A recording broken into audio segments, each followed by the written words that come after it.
I'm going to just jump right into it. I don't even think I put a title to this because it's just some thoughts, and I may get through it all. We may just land one place, but I do want to say this.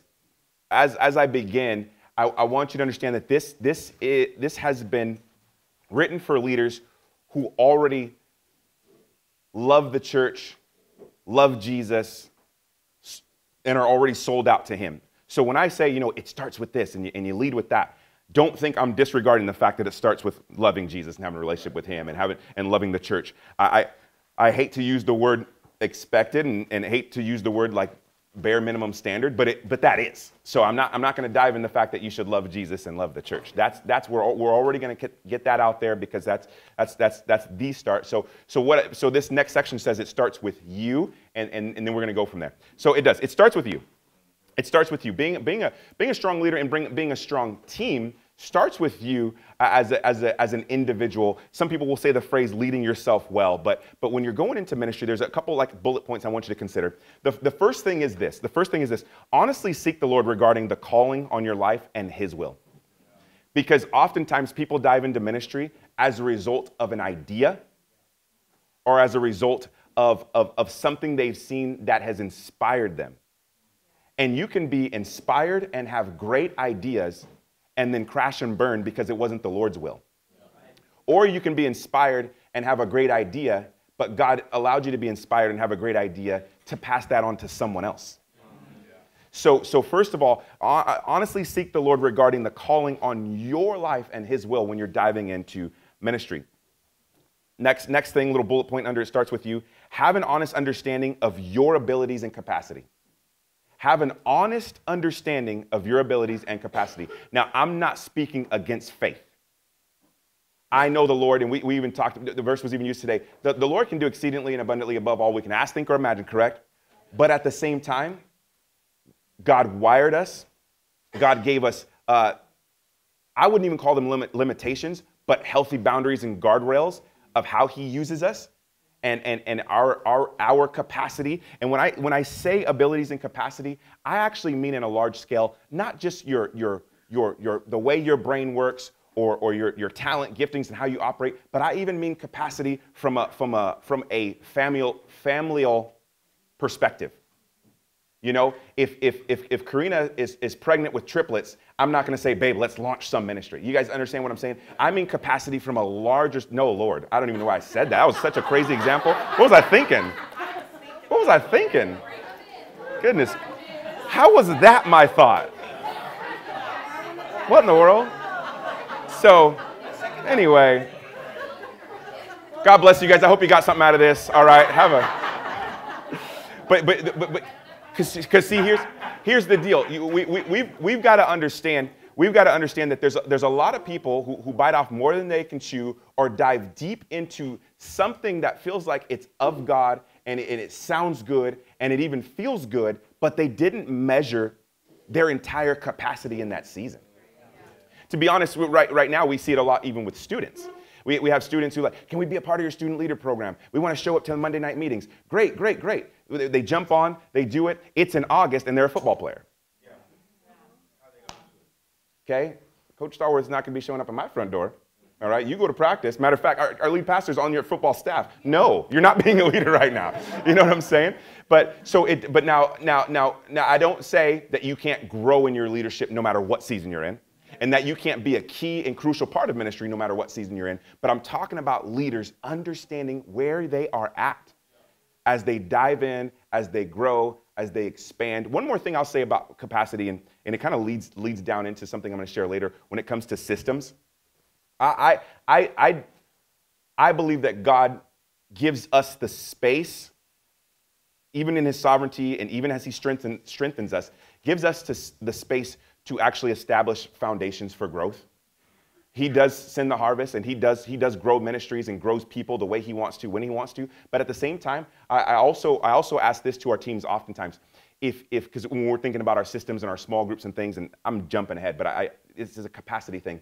When we think about our systems and small groups and things, and we're praying for harvest or we're planning a big event and different things, if God packed this auditorium with 1,000 students, wall to wall, and all the way up to the ceiling and different things, my question always to our team, if they're saying, man, I wish we can have this, I always think, Do we have enough team members to disciple them? Do we have enough team members to where if they all said, I want to go public with my faith, that we can start working with them on their story and talking to their families? Capacity. So understand your capacity, understand where you're at. And I'm not saying don't limit your prayers, don't limit your reach, but you've got to understand your capacity. Even things, and I'll say one more thing about that. Even when you're in a setting like this and asking the Lord, what do I take from here and apply at our church or in our ministry or where I serve? And I think it's important to understand there's nothing wrong with thinking, it's not low faith to think, how will I scale this? How will I scale this? What we like to do as a church, there's a couple different churches that I guess we can say kind of either influence us or feed into us in different things. And one of them for sure is, we would say, is larger than our church, and they're multi-site and different things. We at first, I was probably the most guilty one. I would see what they're doing and try to cut and paste it and do it here. But what I've come to understand is like culture, capacity, abilities, availability, all that factors in, and then we apply it based on where God has us and what God's doing with us. So just have an honest understanding of your abilities and capacity. The next thing under it starts with you is establish a system. This is probably the most crucial, and we as a staff have been digging into this a lot. You may hear more about it later. Establish a system of personal growth and health. Before you dive too far into ministry, or if you're in ministry already and you haven't established a system of personal growth and health, I'm telling you, clear other things out so you can do that, because you can and will derail. And in that area, I talk about things like your circle, evaluating who's in your circle, your mentors, the people you're running with, the people that you're pouring into, always reevaluating and understanding how to identify your circle. Further education and training. I think we all got the mojo for that this morning, though. You know, between Theos U and different opportunities. Are you getting some type of either formal, or there's some people, our lead pastor now is offering all these different settings. We have City Leadership School, and he has a different discipleship group. Find out, how can I sit under someone and be taught? How can I sit under someone and learn? And of course, mentoring and even the healthy rhythms of your life. But personal growth and health. The next thing, I think the next big category is as either you're launching ministry or as you're reevaluating the health and even the importance or relevance of ministry. There's a whole big section is continuing to recognize the felt need. Recognize what is the felt need? And this actually is just 4 questions. 4 questions that whether you're launching ministry or in ministry that you continuously are asking about the ministry itself and how you're doing it. And the first one is this: does my pastor confirm the need and initiation, and I'm not even going to say process, of this ministry? Need, initiation, and process of this ministry. We talked about alignment recently at another event, but I think when you're talking about the felt need, make sure it's not just your felt need.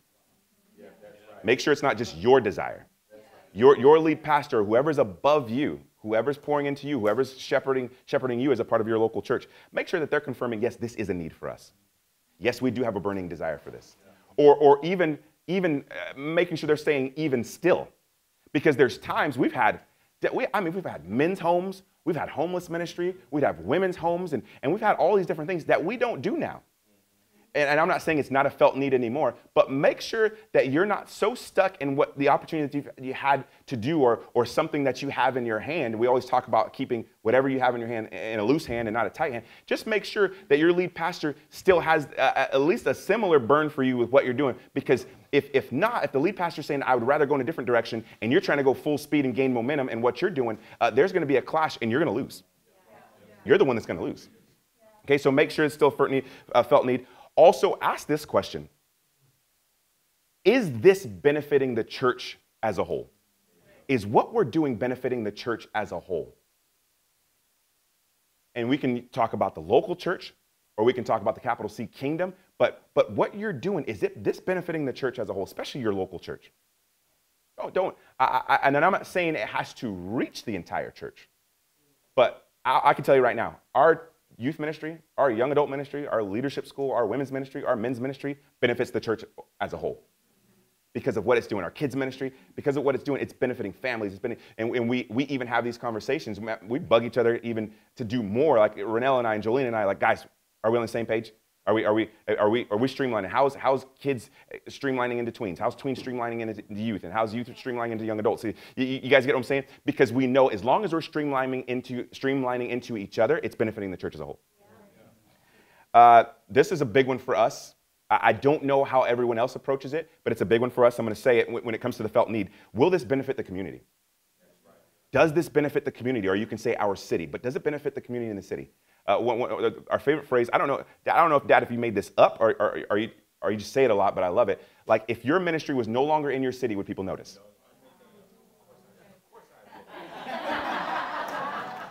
What's the rule? If you say something twice, it's yours. You say it once, you credit the person. The second time, it's yours. Well, and here's the deal. Maybe even continuing to reevaluate. Is our ministry making a difference in our community? If there's a school nearby you and you're a youth and young adult leader, does the school know you're there? Does the school know they can call you? Does the school think of you when they find that kid passed out in the bathroom because of the overdose? Does the school think of you when that family's house burns down? Not does the school think of you when they say this kid needs Jesus. Does the school think of you when they say this kid's hungry? Is what you're doing as a ministry affecting the community?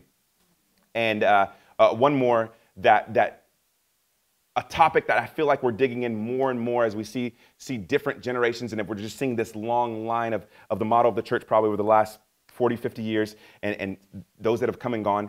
Will this ministry maintain beyond me? Will it maintain beyond me?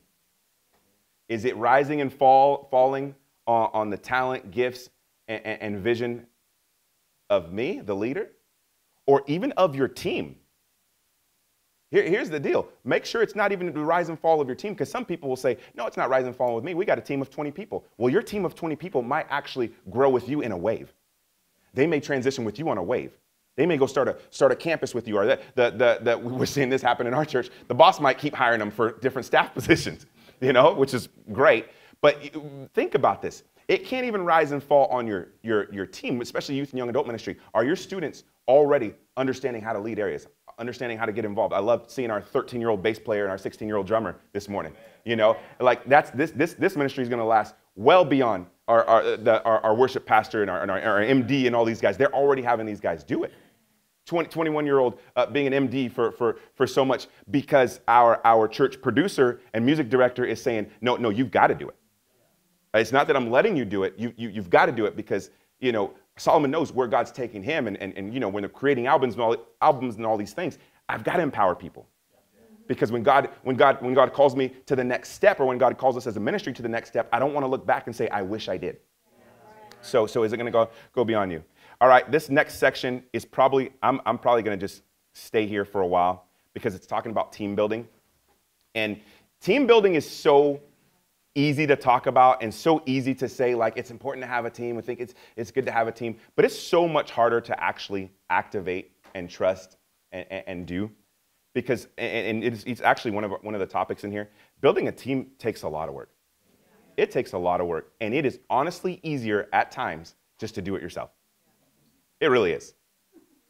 Until you can't do it yourself. So we're going to talk about it takes a team. But I love to keep these two passages of Scripture in perspective when we talk about building a team, because it helps you understand. Like, when I see young leaders, actually any leader, doing ministry which seems to be either on their own or too individual driven or too couples driven, I always think to myself, that's not even biblical. Because we see in Exodus 18, we see Moses' father-in-law, Jethro, how he went to him in Exodus 18, and Moses was so excited, said, look what I'm doing. We're leading millions of people, right? We're leading millions of people. They're being reached. We came out of this oppression. We came out of what we were facing, but then Jethro comes and he's saying, he celebrated what God's doing. He celebrated the strong leadership of what he sees in Moses. But then, as he sees him in action, and as he sees more of what's going on, he begins to say, hey man, this isn't good. This isn't healthy. This isn't going to last. I sat here and watched you all day deal with everyone's problems and deal with every single issue and deal with everything. And the thing about it is he didn't say that he wasn't doing it well, but he said it's not going to last. Doing it on your own probably could be. Just because it's excellent doesn't mean it's right if it's not going to last. And so he told him, he said, man, you've got to find some people. You've got to find and empower people. And you've got to break this thing up so that it's going to last beyond you. Or so it can last until you all reach where God's taking you. Because the other problem, even if everyone stays on board, but everyone's getting tired, everybody's getting overrun, or some people are jumping off the ship because they never got empowered, you're still in the wrong there. So I love that we see that in the Old Testament, but then we see that in the New Testament in Acts chapter 6. Acts chapter 6, 1 through 7. Disciples are doing great things. Jesus, of course, needless to say, Jesus already ascended, and the Holy Spirit had fell. And we talk about Acts chapter 2, and the church is being built, thousands are being added, and all these good things. And then the disciples come to understand, they're like, man, we're not reaching the widows the way we're supposed to. But the wisdom that they had in that moment is the disciples didn't do what a lot of us do and say, okay, let me get in the kitchen and start cooking. That's a felt need. Let's start cooking. That taking care of the widows is biblical. We need to do this. We've got to make this happen. Yeah, guys, we're tired, but we need to stretch out because the Lord wants us to do that. No, the disciples said, no, we know what lane we're supposed to be in. We know what God's calling us to do. So we're going to find people who are going to take care and feed the widows so that we can devote ourselves to the teaching of the word and to prayer. And what they did is they went and got people, and I love how it talks about they went and got people that were approved, full of the Spirit of God, full of wisdom, and they allowed them and empowered them to go serve the felt need while still doing what God had called them specifically to do. So with those two things, I want you guys to understand those are two Bible passages that specifically talk about breaking up, building teams, building departments so that you can go after the vision and go after the goal that God has given for you. So I want to talk about kind of just the work of building a team. And this is as practical as it gets, but it's questions. It's a long line of questions. Because some people are saying, like, we don't have volunteers. We don't have people in our church who can do it, or everyone seems busy. Well, sometimes when you start to answer some of these questions when it comes to the context of your church, then you start to realize, man, maybe that's why our team isn't building. Question number one, how does an outsider, when I use the word outsider, I don't want to say someone outside of the faith or outside of your city or even outside of your church, but someone who's not serving in your ministry yet. How does an outsider know that your ministry exists? How does an outsider know that your ministry exists? Here's the honest truth. There's probably over 1,000 people in our church that have never been to a Wednesday youth night service. So we have to find other creative ways to make sure that they even know our youth ministry exists. We don't have youth ministry on Sundays at all for a specific reason. I can talk to you about that, but at all. They're serving, they're in church, big church, or whatever you want to call it. They are part of the life of our Sunday morning church. So with that being said, we've got to find creative ways to make sure people know our youth ministry exists. Okay? So don't allow yourself to get frustrated and scale back and think, man, we'll never get volunteers. Where some people just need to know that your ministry is there. Next one, how does an outsider know what the ministry entails? How do they know what it entails? Now, thankfully, we have a good assimilation system here at our church where people can go through the process and find out what ministries are there and even find out the role by connecting with the leaders. So we have Miss Kathy. Miss Kathy, stand up. Miss Kathy, stand up real quick. I love being able to identify. Miss Kathy, yes, give it up for Miss Kathy. Now, Miss Kathy, stay standing. Because here's the deal. I normally don't ask a person this, especially women, but you're proud about it. You're proud of it, and it's an important part of our story. Miss Kathy, how old are you? 76. She's 76 years old, and she is a vital part of our youth team. Vital part of our youth team. She leads our youth intercession. She's at every Wednesday. She's at our Monday team nights. She's at our yeah. Found out I was preaching at another church 4 hours away, and she said God has called me to pray for this youth ministry and to pray for you. I got my hotel booked. I'll see you there. So that's Miss Kathy for you. But here's the deal. Here's what I want you to understand. Too many people think that in order to be involved in either youth ministry or young adult ministry, you have to be the energetic 25-year-old bouncing off the walls, excited about camp and conference, right? But when people find out what your ministry entails, they find out, you was 78? 76? I can be a 76-year-old powerhouse intercessor and be involved in youth ministry. So make sure they know what your ministry entails. All right? And we have so many other different generations and different skills and abilities because they just got to know what it entails. And then they're going to say, man, there's a place for me there. All right? This one's really basic. I'm not even going to dive into it. But how does an outsider find out additional information? You know, some of these can be answered. You can say website. You can say social media. You can say a lot of different things. But make sure you know those answers. Same thing. How does an outsider inquire about joining the team? How do they inquire about joining the team? And please don't answer, they come and find me. All right? I don't care how big or small your church is. Nobody should have to find out who you are and then find out where to find you in order to hear about your ministry. It can't be that, guys. It can't be that. Especially with the out, it's cheating. I don't know if God knew when I needed to be born because I don't know if I could have done ministry and grown ministry in the 70s, 80s, and early 90s. No internet. Everything was on these pamphlets, you know, door to door. I know he went door to door. My dad, I saw him. I could tell stories. There was times I remember when we had our campus was I wasn't going to share this, but our campus was down in the neighborhood on the north end, and we lived in that area too. So he would sometimes, the lead pastor in a suit would walk to church just in case he runs into somebody that he can invite. Remember that? You remember that? I just don't know what memories you kind of get rid of, you know. Yeah. Because sometimes you walk to church because that Volkswagen Bug didn't have no gas. True story. True story. Because I remember hearing that door slam and I was like, uh-oh. If he's walking, we're walking too. But anyway, what was I saying? Why did I say that? How do they inquire about the ministry? Oh, that's it. Yeah, and I'm saying the reason I bring that up is because now we have so many different outlets and resources. We have, like this afternoon, we decided on doing an announcement, an announcement we weren't preparing for. So I said, okay, let's send it out through social media, through email, through constant contact, and through text in church. Are you kidding me? Thousands of people are going to get that announcement, and nobody's picking up a phone call. Nobody's calling the newspaper. Nobody's calling KYMA. You guys get what I'm saying? Yeah. We have so much access. Please use that in order to allow people to know what is available to you, how they join, and how they can be a part of it. Okay? Use those outlets. And one more thing that I think is important. What is the commitment requirement of a team member? And please have variations of that. I don't know if any ministry should be all or nothing. Every ministry should be complete commitment of your heart, but it shouldn't have to be all or nothing when it comes to commitment of your time. Yeah. Because then you're going to be limited by who you can use, and that goes back to the capacity situation.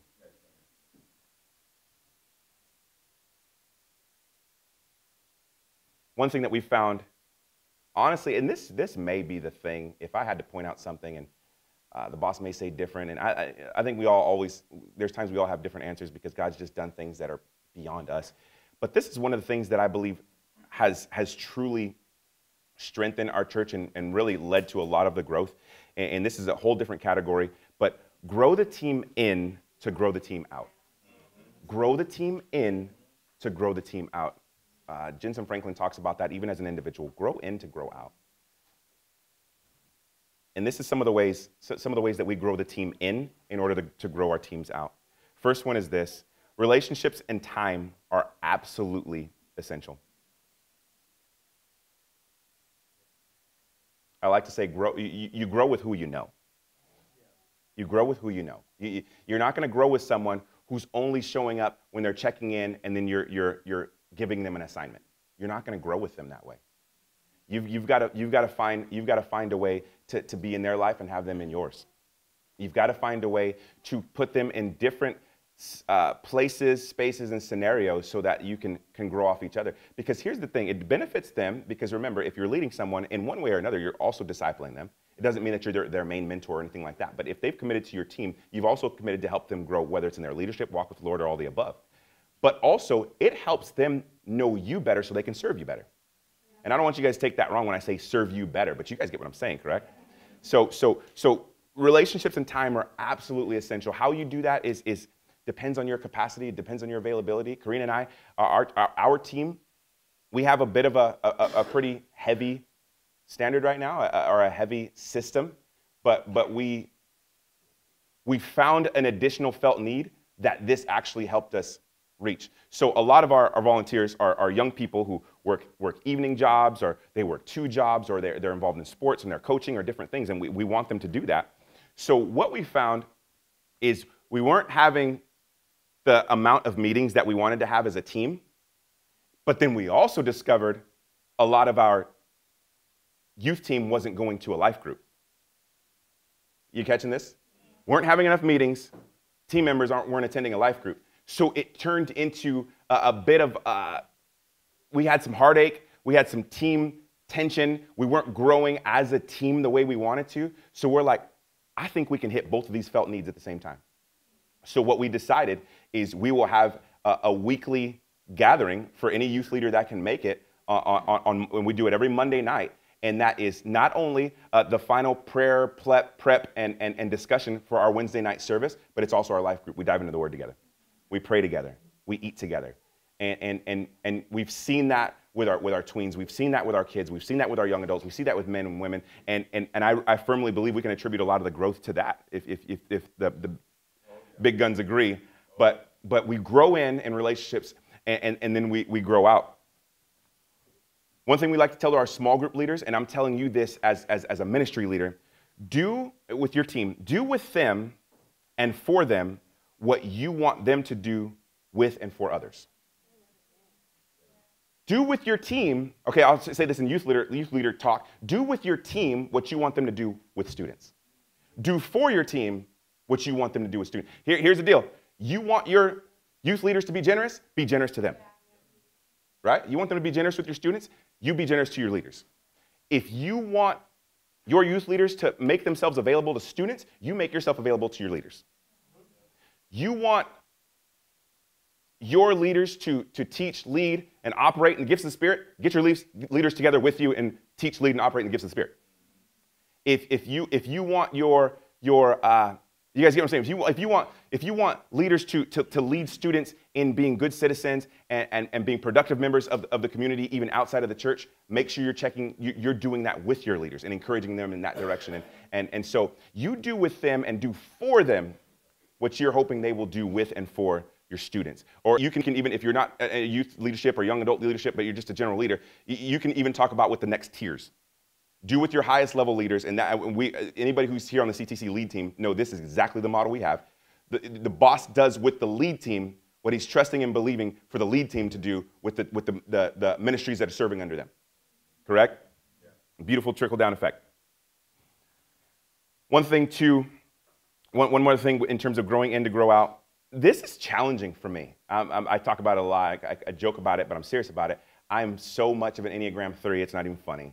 I'm an achiever. I want to be productive. I want to be liked. I want to be appreciated. And you know, like, I'm not saying all of a sudden everybody has to hug me tonight when we leave here and give me a high five and say good job. But I just know that enough about myself. Now, I don't define myself by the Enneagram. You know what I'm saying? I don't define myself by Strength Finders or DISC or any of those things. But it did help me discover some things about myself that I didn't realize. But so this next section is tough on me. But I realize at the same time it is the most freeing and liberating thing for someone with my build and the way I'm wired. Set up healthy feedback loops. Set up healthy feedback loops. And the reason I say it can be challenging to me is because you're opening up to your team to say, how am I leading you? How do you feel about the way we're going towards this vision? Speak into this ministry without me cutting you off and without me telling you why that's not okay and why I've already tried to express that to you. And also speak into me leading you without me being able to try to give an explanation and a reason why for everything. Now, rarely do I do this in person. Or if I do it in person, it's after already sending it out digital and allowing them the time to think and to process it. Like, I don't even know unless, depending on your relationship with somebody, I don't even know if it's appropriate to sit down and say, am I leading you well? At the lunch table. I mean, maybe if you have that type of relationship with them. Some people, like Chris and Miranda, you know, they're with us all the time and thought these admins, so we can actually have those conversations with each other. But other times, I'll send out a list of questions and cut and paste it to, or cut and paste, that shows my age a little bit. Is that still a thing? No, cut and paste is still a thing. So I do that through text, and I'll ask questions about, am I leading you well? Is there something you as a leader would love to do more of? There's something you as a leader want to do less of? Where do you see yourself growing on this team? One question I did for fun most recently, correct me if I'm wording this wrong. What is something you wish what is something from you that you wish the rest of the team knew? That was such a fun question because those answers were the answers, we ended up crying because they're like, you guys give me so much life. You guys are my best friends. You guys inspire me when I'm low. Like, it was just such a cool thing. But anyway, I sent it out digitally and then received back from them. But then at the same time, what happens is, and maybe it takes a while to build this culture, those same leaders, and Stephanie was a great example, those same leaders will come right back in your inbox or come right back to your phone and say, can you answer those for me now? And now, because I've let them speak into the ministry and speak into my leadership, they are asking you, please speak into my leadership. And it brings these encouraging and healthy feedback loops. We even talk about highs and lows. A lot of people celebrate wins, and I think wins are important. Wins are what we feed off of, and celebration is so important. But don't neglect the lows corporately. Don't neglect the lows corporately. Now, if it's one person's department and you know it was their area, they dropped the ball, you don't have to do that in front of everybody. But if you just know all of the energy for the night, especially at a youth service, was just down and it was a reflection of your leadership team, talk about that together. If there's some bad things going on in your culture, all of a sudden everybody's showing up late, people are leaving early or different things, you talk about together. That's a low. You talk about the lows together. You address it together. We get a lot of that in staff meeting to where nobody's called out, but it's like, guys, we can't go in this direction. And when you highlight that low together, not only do they all hear it together, but now they can all hold each other accountable as well. Because they can say, you were in on that conversation. Yeah. You heard it when I did. You guys get what I'm saying? But these are all part of the feedback loops, healthy feedback loops. Because I'll tell you this, one thing, when we were here a couple weeks ago, one guy asked a question and he said, when you're leading from the middle and when you have a lead pastor, what's one of the biggest challenges? And I answered, but then I realized there's another really big challenge when you're serving under someone or when someone's serving under you. And I think it probably because it's not depending on how you say it, it's just not always expressed regularly or in language, because one of the biggest challenges when serving under someone, when someone's serving under you, is wondering if you're hitting the mark that you want them to hit. Wondering if you're leading and doing in the way that that they want you to lead and do. And so when I say about these feedback loops, let me probably put that in better language. It's a weird way to say it, but it's true. Wondering if they're pleased with how you're doing it. Now here's the thing. I'm not saying that you have to be the over-complimenting person or be the person that's always giving the good jobs and the high fives or even constantly giving the here's another low, here's another low, here's another challenge, here's another thing I'm seeing. But at the same time, don't make the person serving under you wonder if they're doing right, or don't allow them to assume wrong. Don't allow them to assume wrong. All right? So just healthy feedback loops. Healthy feedback loops. And here's the thing. If you are leading your team well in a healthy way, you can set up feedback loops where they can even give you feedback regarding the way you're leading them, and they will not dishonor you. You're not making room for dishonor. You're making room for healthy feedback. Okay, I'm about done. I'm going to probably take 3 minutes and just give these quick little bullet points that I think are part of practical youth and young adult ministry. So if you're not in youth and young adult ministry, excuse this or maybe kind of use it for how you want. But these are just some foundations. If you're not thinking about them, if you're not talking about them, you need to be. And you can follow up with myself, Karina, or anyone else from our team and have these conversations. But one, I talked about it last night in the message, make sure everything you do has a biblical foundation. Everything you do has a biblical foundation. I'm not saying that you can't find, like there's no biblical foundation about having food trucks and about having an afternoon rally and all that. You guys understand what I'm saying? Like we're not taking away the fun. We're not taking away the practical. We're not taking away the things that are just enjoyable or are fun to do. But the very base has to be, is what we're doing scriptural? And not only is it scriptural, but is it leading them to understand and know Scripture? Not it's scriptural and you know it and see it, but is it scriptural and they know it and see it? Everything you're doing. Something that probably people, especially with young people, got away from way too long and way too much, teaching and modeling presence of God moments. Teaching and navigating through presence of God moments. Not assuming that because all the students are lifting their hands that they know why. Not assuming that when you pray in the name of Jesus that they know why. Not assuming that, because remember, we're leading such a biblically illiterate generation because they were led by biblically illiterate parents. And so now you've got to teach and lead through those moments. There's no such thing. Now, the Holy Spirit is the best teacher and guide of all time, and that will never change. But go up and give clarity. I even talked to our spoiler alert, I guess, to some of our guys with transitions. I said, make sure when you're going up there to transition, you don't go up there and just preach. Make sure you're like a transition, you're teaching about what's going on in this moment. What did they just experience? What are they expecting to experience? You know, I believe that's even more important than just gassing up more of what was already said. I guess I just kind of let you guys eavesdrop on a teaching moment. So that happened after last night. Okay? Small groups for discipleship. If your ministry is 10, no, it's 5 and 5. You have small groups, all right? You have small groups. Maybe, especially if it's male and female, if your ministry is 1,000, you still have small groups. You want to establish that system already. Have some form, because the thing about it, one, you never want to get in a position to where no matter how big your ministry grows that you're pastoring everybody.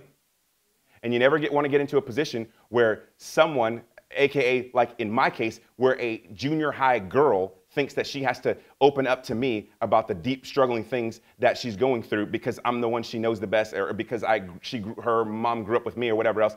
Because guess what? Not all of a sudden I got to pivot and say, man, I can't pastor you through this. Matter of fact, I shouldn't be hearing this. But if you already establish a system of different voices in small groups, that scenario never happens. You don't put yourself in a weird place, and it doesn't put that student in a weird place. All right? Already begin to think. If it's just you and your wife, well, you're our ladies leader, I'm the male leader. If it's just you and a buddy, you know, some people say, well, our whole leadership team is one gender. Okay, well, then you're going to have if you're all boys, males, you're going to have an all-boy youth group until you get you a female. You guys get what I'm saying? All right. I don't know how I went off on that. But. Collaborative programming. Collaborative programming. I am 36 years old. There is no reason for me to come up with all the programming, all the design, all the feel, all of the twists and turns and everything that we do in our programming when it's for 15-year-olds.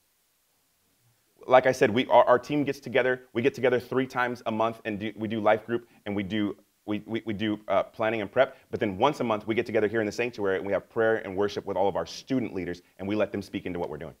In fact, a lot of times we'll introduce the series to them that night and say, now you guys let us know what do 14, 15, and 16-year-olds in Yuma, Arizona think about that topic. What do they know about it? What do they believe about it? So then now we've already heard from students regarding what we're going to teach, preach, and lead into before we get there. And there's times we've had those moments where we're like, we're not doing this series yet. Our student leaders are completely lost on this. Let's get that ingrained in them first, and then we'll go. All right? So collaborative programming. Also, too, things like games and the things like, get your production guys. Let people collaborate on your programming. Let people speak into what you're doing. Also key, celebrating and being united in the life of the church. In the life of the church. Simply said, get your students there on Sundays. Sit with them on Sundays. Have them serve on Sundays. Have them serve at your community outreach events. Meaning, don't just text your kids and say, hope to see you there on youth night. Don't just get them excited about youth night. You should be celebrating and united in everything in the life of the church. They should be just excited about Sundays as Wednesday or whenever you do your youth ministry. They should always, there's some things that we established that I wish we didn't, but it's just a thing now.